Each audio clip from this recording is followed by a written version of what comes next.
السلام علیکم ناظرین، امید ہے آپ سب خیریت سے ہوں گے۔ آئیے آج ہم سید امین القادری صاحب کا بہت ہی پیارا خوبصورت سا ایک بیان ہے وہ سنتے ہیں، جس کا موضوع ہے حضرت خواجہ غریب نواز رحمۃ اللہ علیہ کی کرامات۔ چلیے سنتے ہیں۔ ویڈیو لائک کر کے آگے شیئر ضرور کر دینا۔ پر بھی ڈنڈا نہیں اٹھایا، 90 لاکھ کو کلمہ پڑھایا۔ کیوں؟ پیار کی بولی، محبت کی بولی۔ اسی سے تو لوگ لرزہ برندان ہیں کہ آپ کو بولیاں اچھی آتی ہیں، آپ کی زبان میں اللہ نے بڑی مٹھاس رکھی ہے۔ اور یار انسان تو انسان ہے، وہ جنات جو بنے ہیں آگ سے، جب آپ بولنے پر آؤ وہ بھی ٹھنڈے ہو جائیں، جب آپ بولنے پر آؤ تو وہ بھی ٹھنڈے ہو جائیں۔ جب رائے پتورا نے دیکھا کہ سرکار غریب نواز رضی اللہ تبارک و تعالیٰ عنہ کے ہاتھ پر لوگ اسلام قبول کرتے جا رہے ہیں، لوگ جڑتے جا رہے ہیں، کیا ہوا؟ اس کو بڑا ٹینشن تھا، میرا تختہ نہ پلٹ جائے، میری حکومت نہ چلی جائے۔ اپنے آپ کو سمجھتا تھا بہت پاورفل، لیکن یہ بھی سمجھتا تھا اچھی طرح کہ یہ فقیر جو کر سکتا ہے وہ کچھ نہیں، کوئی نہیں کر سکتا۔ اس نے سوچا لوگ اس کی طرف جا رہے ہیں، بڑھ رہے ہیں، اس کو ختم کرو۔ جادو کروایا، مشہور بات ہے، جادو کروایا، پتھر کو 2 انگلیوں پہ روک دیا غریب نواز۔ آپ نے سنا ہے، بار بار سنا ہے۔ پانی بند کیا، غریب نواز نے کاسائی میں سمیٹ لیا، کاسے میں سمیٹ لیا پورے انا ساگر کو۔ پھر کیا ہوا؟ پھر سانپ بھیجے، بچھو بھیجے، بہت کچھ کیا۔ آخری میں جب سب کر کے تھک گیا تو ایک جنات تھا، اجمیر معلیٰ کی سرزمین پہ انا ساگر کے کنارے کھڑے رہتا تھا، لوگ اس کی عبادت کرتے تھے۔ آخری حربہ اجمیر والوں کے لیے، مدد کے لیے وہی تھا کہ جنگوں میں ادھر ادھر جب بہت مشکل آتی تو کہتے سادی دیو کو تو مدد کر۔ کہا جاتا ہے کہ جب وہ چلتا تھا تو ایسے پیر رکھتا تھا کہ زمین میں دھمک ہوتی تھی، لوگ ڈرتے تھے اس سے۔ رائے پتورا نے کہا وہ فقیر 2 انگلیوں کے درمیان مسل دینا اس کا کام ہے، اس کا اتنا چھوٹا سا کام ہے بس کہ اسے مسل دیا جائے۔ وہ چھوڑتا ہی نہیں ہے ہندوستان، اجمیر چھوڑ کے جاتا ہی نہیں ہے۔ لوگ مسلمان ہوئے جا رہے ہیں، اس کے قریب ہوئے جا رہے ہیں، جا اور اس کا قصہ تمام کر دے۔ اس نے کہا یہ تو میرے لیے چھوٹی سی بات ہے۔ وہ ہنسا اور ہنس کر کے کہا مجھے لیے چھوٹی سی بات ہے۔ وہ جا کے غریب نواز کے سامنے کھڑا ہو گیا۔ ان دنوں غریب نواز کا قیام ایک درخت کے نیچے انا ساگر کے کنارے تھا۔ اس نے کہا اے فقیر، تو اجمیر اور ہندوستان چھوڑ اور چلا جائے یہاں سے۔ پیچھے اجمیر کے لوگ کھڑے تھے۔ یہ اجمیر اس لیے کہہ رہا ہوں کہ میں تاریخ بیان کر رہا ہوں، ورنہ جب بھی ہم غریب نواز کی نسبت سے شہر کا نام لیتے ہیں تو اجمیر معلیٰ اور اجمیر شریف کہتے ہیں۔ یہی ہمیں تعلیم دی گئی ہے، ہمیں حکم بھی ہے۔ ادب ہی ہمارا مسلک ہے، ادب ہمارا مذہب ہے۔ سبحان اللہ۔ اس نے کہا کہ آپ اجمیر چھوڑ دیں، کیونکہ اس کی بات نقل ہو رہی ہے، اس نے جو کہا وہی کہوں گا، ورنہ اگر وہ یہ کہوں گا اجمیر شریف تو کہا اس نے کب کہہ دیا تھا اجمیر شریف؟ یہ بھی تو مسائل ہیں، یہ بھی مسئلہ ہے نا۔ تو اس لیے اس نے کہا چھوڑ دیں آپ اجمیر، ہندوستان چھوڑ دیں آپ۔ غریب نواز نے فرمایا میں ایسے چھوڑنے کا نہیں، ہندوستان ایسے چھوڑ کے نہیں جاؤں گا کیونکہ خود نہیں آیا ہوں۔ ہندوستان اگر ہندوستان چھڑوانے کا خواب ہے، سادی دیو، او سادی دیو، اگر تو چاہتا ہے کہ ہندوستان سے ہمیں نکالے تو غریب نواز کا جواب ہے میں خود نہیں آیا، مجھے مدینے کی سرکار نے بھیجا ہے۔ سبحان اللہ۔ ایسے نہیں جاؤں گا، نہیں جاؤں گا ایسے، سبحان اللہ، بلکہ مر کے بھی نہیں جاؤں گا۔ ہاں، مر کے بھی کوئی نہیں لے جا سکتا ہمیں۔ کیوں؟ اس لیے کہ یہ ہندوستان کا سینہ ہمارے لیے قدرت نے مخصوص کر دیا۔ غریب نواز آج بھی اس کے سینے میں آرام کر رہے جس سے اجمیر معلیٰ کہا جاتا ہے۔ رشک کی نظر سے دیکھتی ہے زمین کو اور زمینیں کہ اتنا بڑا مبلغ اعظم آرام کر رہا ہے، اور سینے میں، زمین کے سینے میں آرام کر رہا ہے، اس لیے کہ امانتیں سینے ہی میں دفن ہوتی ہیں، امانتیں سینوں میں دفن ہوتی ہے۔ ہم گھسپیٹیے لوگ نہیں ہیں، ہندوستان میں امانت ہے ہندوستان کی، ہم ہندوستان کی امانت ہیں، ہم نے دفن اس میں ہونا ہے۔ سبحان اللہ۔ امانتیں دفن ہوتی ہے، باغی دفن نہیں ہوتے، غدار دفن نہیں ہوتے۔ بے شک۔ اللہ اکبر، اگر نظام الدین یہاں دفن ہے تو بتایا جا رہا ہے کہ نظام الدین یہاں کے باغی کا نام نہیں، نظام الدین یہاں کی امانت کا نام ہے۔ قطب الدین اگر یہاں دفن ہے تو قطب الدین یہاں کے باغی اور لٹیرے کا نام نہیں، قطب الدین بختیار کاکی ہندوستان کی امانت کا نام ہے۔ یہ امانتیں ہندوستان کی، اور انشاءاللہ قیامت کے دن اسی زمین سے یہ امانتیں اٹھے گی۔ یہ اس زمین کی بھی امانت ہے اور ہمارے مذہب کی بھی امانت ہے۔ یہ اولیاء اللہ کے آستانے۔ اللہ اکبر۔ تو سرکار سلطان الہند غریب نواز کہ میں ایسے نہیں جاؤں گا، تیرے کہنے سے نہیں، کہا پھر مرنے کے لیے تیار ہو جا، دھمکی دے رہا ہے، مار ڈالیں گے تمہیں۔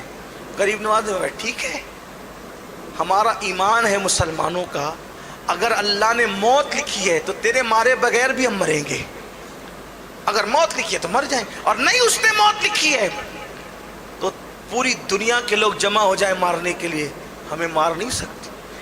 زندگی اور موت کا فلسفہ یہی ہے، پوری دنیا کسی کو مارنے کے لیے جمع ہو جائے اور اللہ نے موت نہیں لکھی ہے، نہیں مار سکتی۔ تاریخ بھری پڑی ہے، تاریخ۔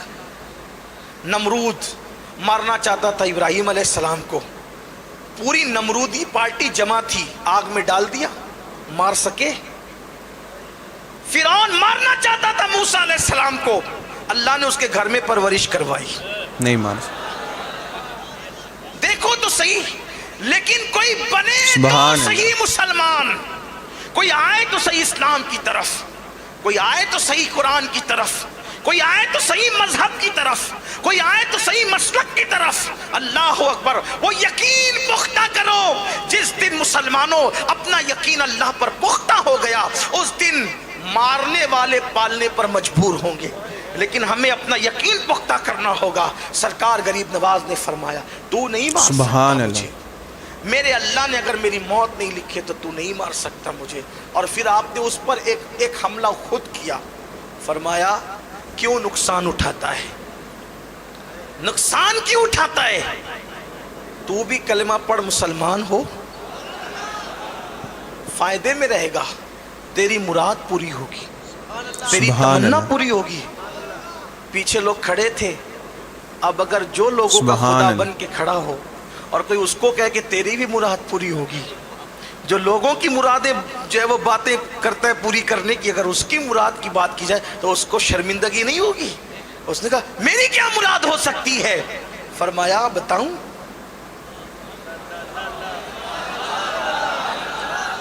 غیب دا نبی کا بیٹا اس لہجے میں گفتگو کر رہا تھا جنات کے ساتھ۔ بہت ممکن ہے کچھ لوگوں کو ہوگا یہ بخاری میں ہے کیا؟ میرے عزیز وہ بخاری تو برسوں پہلے لکھی گئی، اس میں کیسے ہو سکتا ہے؟ کچھ لوگ تو یہ کہہ سکتے نا نہیں ہمیں بخاری میں بتائیں گے تو ہمیں جو ہے وہ ہم اس پہ یقین کریں گے۔ اگر ہر بات کا یقین آپ کو بخاری سے ہوتا ہے، اگر آپ برا نہیں مانے تو صرف سمجھانے کے لیے کہوں ایک بات، ناراض نہیں ہوں گے آپ؟ حالانکہ آپ نے بولنے کے لیے بٹھایا ہے مجھے، لیکن آپ ناراض نہیں ہوں گے اگر آپ کہتے ہیں ہر بات ہم بخاری سے ہی مانیں گے، تو آپ جو ہے وہ اپنے ابا کے شہزادے ہیں، یہ تو کوئی بخاری میں نہیں لکھا ہے نا؟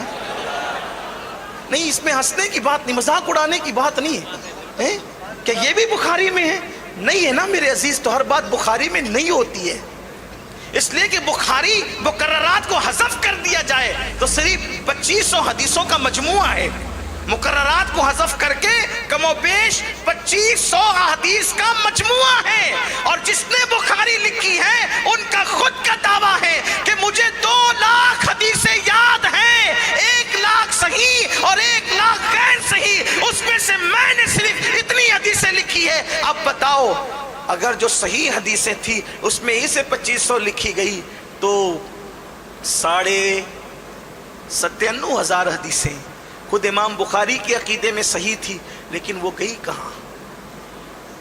وہ کہاں گئی؟ اگر آپ بخاری، مسلم، ترمذی اور ابن ماجہ پر ہی اسلام کو مقید کر دیں گے تو پھر میں آپ سے سوال کروں گا کہ آپ نے بخاری کا کلمہ پڑھا ہے یا محمد الرسول اللہ کا کلمہ پڑھا ہے؟ واللہ بخاری ہمارے سر آنکھوں پر ہے، لیکن ہم سنیوں کا عقیدہ یہ ہے ہمیں کتاب سے کیا لینا، ہم تو ایمان لائے آمنہ کے لال پر.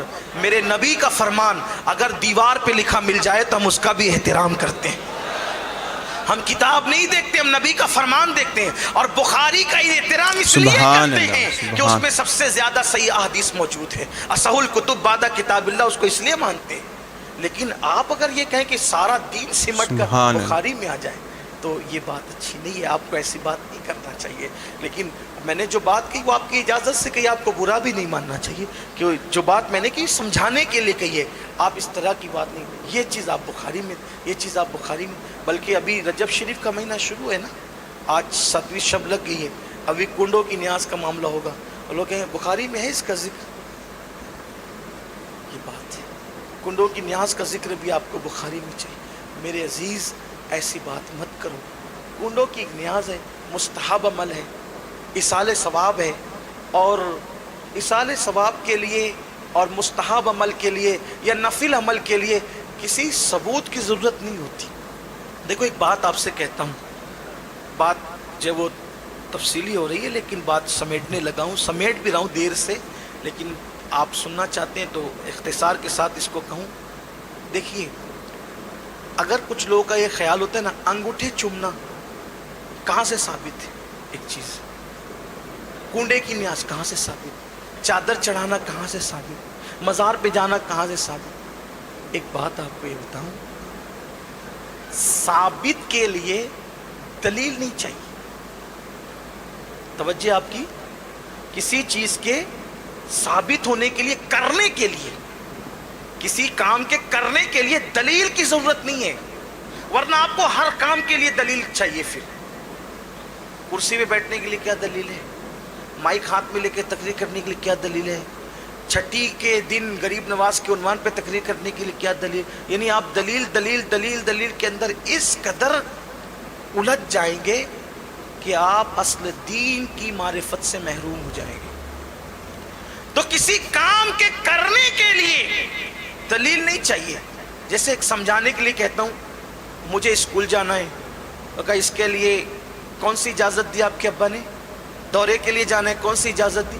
بات اجازت کی نہیں ہے, دین یہ کہتا ہے کسی کام کرنے کے لیے دلیل نہیں چاہیے, اجازت نہیں چاہیے. اگر دلیل کی ضرورت ہوتی ہے تو کسی کام کے منع ہونے کے لیے, کسی کام کے لیے منع ہونے کے لیے دلیل چاہیے, اجازت کے لیے دلیل نہیں چاہیے. ایک چھوٹی سی بات, آپ نے مجھے دعوت دی نہیں آپ نے, لیکن بتا رہا ہوں مثال کے طور پہ, ورنہ کہیں آپ یہ نہ سوچیں کہ بھئی ہم نے دعوت تو دی نہیں, آپ زبردستی کے مہمان کیوں بنتے ہیں. لیکن سمجھانے کے لیے آپ نے مجھے دعوت دی. اب دعوت دینے کے بعد آپ مجھ سے کہیں گے کہ سید صاحب یہ بتائیں آپ کو کیا کیا پسند ہے, اس کی فہرست دو. آپ کو توجہ آپ کی, آپ کو کیا کیا پسند ہے اس کی فہرست دو. کتنی فہرست بنے گی؟ جے پور سے آ کر جانے کا وقت ہو جائے گا لیکن دعوت کا وقت نہیں آ پائے گا. یہ پسند, یہ پسند, یہ پسند, یہ پسند, کتنا ٹائم جائے گا. اب آپ کو پکانا کیا ہے؟ عقل مندی یہ تقاضا کرتی ہے آپ یہ پوچھیں آپ کو کس چیز سے پرہیز ہے. عقل مندی کا تقاضا کیا ہے؟ آپ کو کس چیز, کیا آپ نہیں کھاتے؟ میں نے بتا دیا یہ 3 چیزوں سے مجھے پرہیز ہے, نہیں کھاتا. تو 3 چیزوں کے علاوہ اب آپ کو کیا پتا چلا, 3 نہیں پکانا, باقی جو چاہے. صحیح, یہی ہے نا طریقہ. بات سمجھ میں آتی ہے؟ تو اب اللہ کو کیا پسند ہے اس کو کہتے ہیں جائز, اور کیا ناپسند ہے اس کو کیا کہتے ہیں ناجائز. تو پسند کی فہرست بنانا مشکل ہے, پسند کی فہرست بنانا. ارے جب میری پسند کی فہرست بندہ ہو کر بنانا مشکل ہے تو اللہ کی پسند کی فہرست بنانا کوئی آسان ہوگا؟ کوئی آسان ہوگا؟ جب بندے کی پسند کی فہرست کی حد نہیں تو خدا کی فہرست کی جو پسند کی فہرست ہے اس کی حد کیا ہوگی؟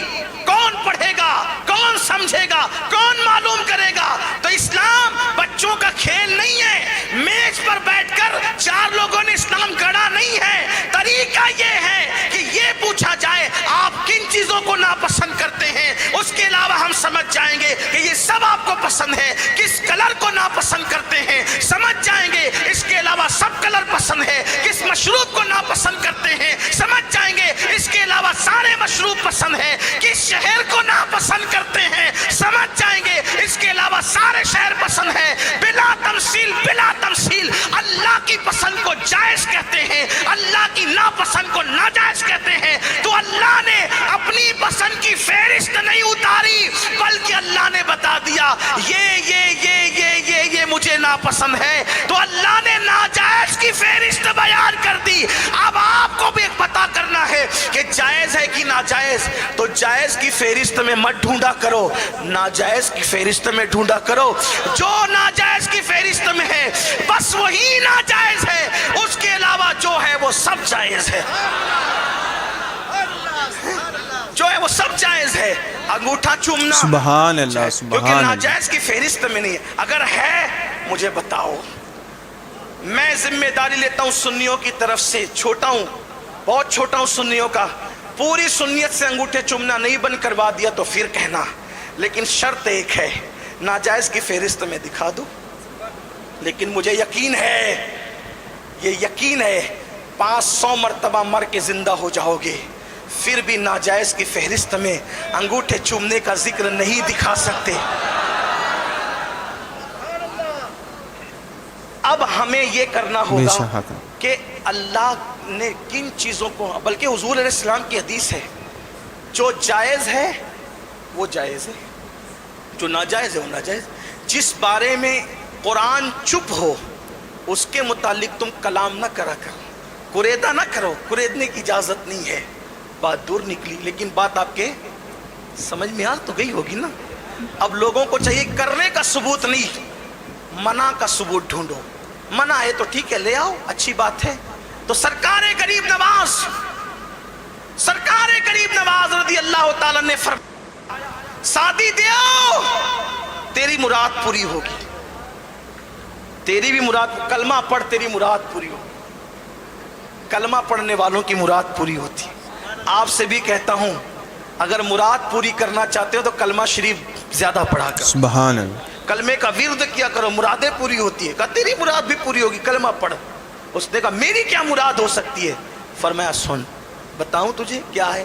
کہا سن، ایک مورت ہے، ایک مورت ہے، پتھر کی مورت جو بہت سلیقے سے تراشی ہے سنگ تراش نے، اور اس کو دیکھ کر تو اس پر شیدا اور فدا ہے۔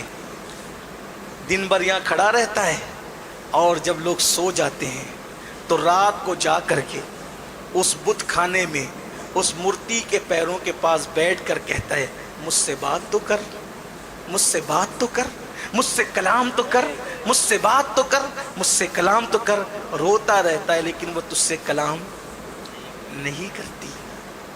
تیری یہ مراد پوری ہوگی اگر تو نے کلمہ پڑھا،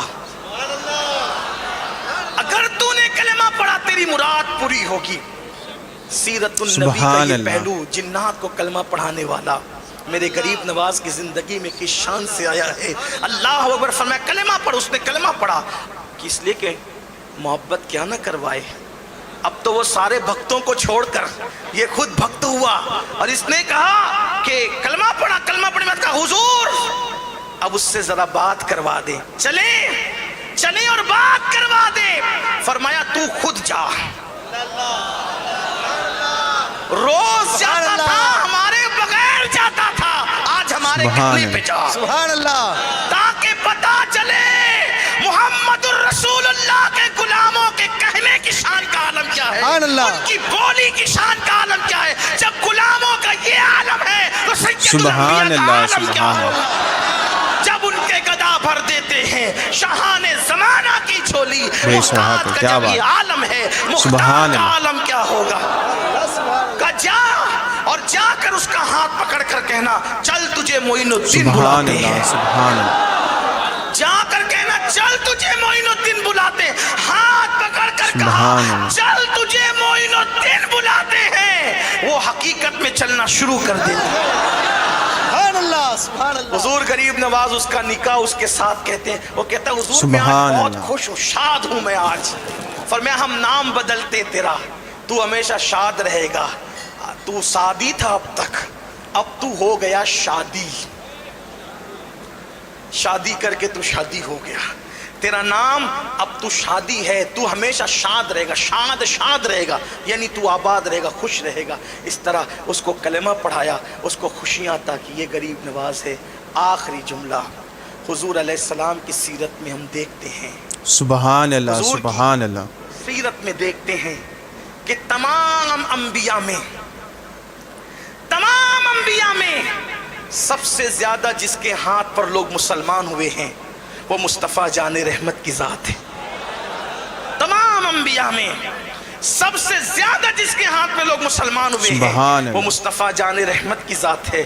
تمام اولیاء میں سب سے زیادہ جس کے ہاتھ پہ لوگوں نے کلمہ پڑھا ہے وہ میرے خواجہ ہندوستان کے راجہ سرکار غریب نواز کی ذات ہے. ان کے ہاتھ پر لاکھوں لوگوں نے اسلام قبول کیا اور آج ہند کی سبحان اللہ انہی کی سبحان برکتوں سے شاد و آباد نظر آ رہی ہے. بے شک حق اللہ ہے. ہمیں اپنے بزرگوں کے نقوش پا پر قائم رکھیں، ان کے نقش قدم پر چلنے کی توفیق عطا فرمائیں. بزرگوں کے نقش قدم پر ہمارا عقیدہ بھی رکھے، ہمارا عمل بھی رکھے. آمین. تیرے غلاموں کا نقش قدم ہے راہ خدا، وہ کیا بہک سکے جو یہ سراغ لے کے چلے. گفتگو کے درمیان اگر کوئی غلطی ہو تو اللہ تعالیٰ معاف فرمائے. استغفر اللہ ربی من کل ذنب واتوب الیہ.